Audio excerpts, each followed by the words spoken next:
In the wake of the Gulf oil spill, we've talked a lot about the drilling moratorium. Here's a story about what the industry calls a de facto moratorium in shallow water. Lizzie O'Leary is in New Orleans with the details. Lizzie.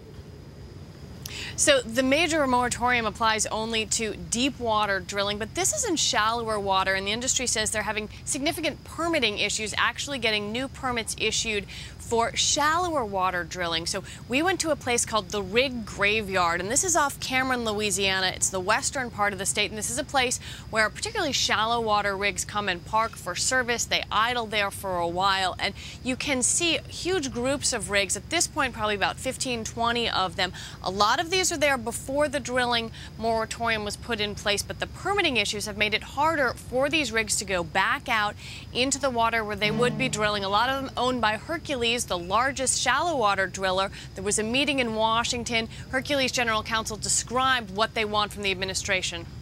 What we really need to see is the administration issue permits for the shallow waters.